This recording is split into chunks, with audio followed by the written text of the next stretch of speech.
نماز نحمده ونصلي على رسوله الكريم اما بعد فاعوذ باللہ من الشیطان الرجیم بسم اللہ الرحمن الرحیم۔ آخری گزارش، صوفیہ نے لکھا ہے کہ نماز حقیقت میں اللہ جل شانہ کے ساتھ مناجات کرنا اور ہم کلام ہونا ہے، جو غفلت کے ساتھ ہو ہی نہیں سکتا۔ نماز کے علاوہ اور عبادتیں غفلت سے بھی ہو سکتی ہے، مثلا زکوٰۃ ہے کہ اس کی حقیقت مال کا خرچ کرنا ہے، یہ خود ہی نفس کو اتنا شاق ہے کہ اگر غفلت کے ساتھ ہو تب بھی نفس کو شاق گزرے گا۔ اس طرح روزہ دن بھر کا بھوکا پیاسا رہنا، صحبت کی لذت سے روکنا، یہ سب چیزیں نفس کو مغلوب کرنے والی ہے۔ غفلت سے بھی اگر مستحق ہوں تو نفس کی شدت اور تیزی پر اثر پڑے گا، لیکن نماز کا معظم حصہ ذکر ہے، قرأت قرآن ہے، یہ چیزیں اگر غفلت کی حالت میں ہو تو مناجات یا کلام نہیں ہے، ایسی ہی ہے جیسے کہ بخار کی حالت میں ازیاں ہوتی ہے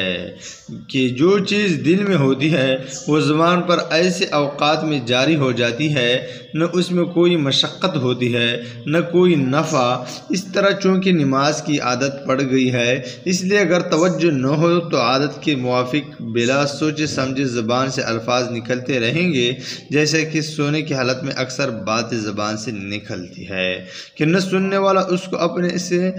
کلام سمجھتا ہے نہ اس کا کوئی فائدہ ہے۔ اس طرح حق تعالی شانہ بھی ایسے نماز کی طرف التفات اور توجہ نہیں فرماتے جو بلا ارادہ کے ہوں۔ اس لیے نہایت اہم ہے کہ نماز اپنی وسعت و ہمت کے موافق پوری توجہ سے پڑھی جائے، لیکن یہ امر نہایت ضروری ہے کہ اگر یہ حالت اور کفایت جو پچھلیوں کو معلوم ہوئی ہے حاصل نہ بھی ہو تب بھی نماز جس حال سے بھی ممکن ہو ضرور پڑھی جائے۔ یہ بھی شیطان ایک سخت ترین مکر ہوتا ہے، وہ یہ سمجھائے کہ بری طرح پڑھنے سے تو نہ پڑھنا ہی اچھا ہے، یہ غلط ہے، نہ پڑھنے سے بری طرح کا پڑھنا ہی بہتر ہے، اس لیے کہ نہ پڑھنے کا جو عذاب ہے وہ نہایت ہی سخت ہے۔ حتیٰ کہ علماء کی ایک جماعت نے اس شخص کی کفر کا فتویٰ دیا ہے جو جان بوجھ کر نماز چھوڑ دے، جیسے کہ پہلے باب میں مفصل گزر چکا ہے۔ البتہ اس کی کوشش ضرور ہونا چاہیے کہ نماز کا جو حق ہے اور اپنے اکابراس کے مطابق پڑھ کر دکھا گئے، حق تعالی شانہ اپنے لطف سے اس کی توفیق عطا فرمائے اور عمر بھر میں کم از کم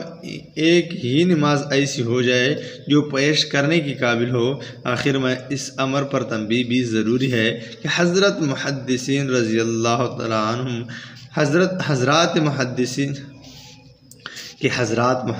رضی اللہ عنہم اجمعین کے نزدیک فضائل کی روایت میں توسع ہے اور معمولی ذوق و قابل تسامح۔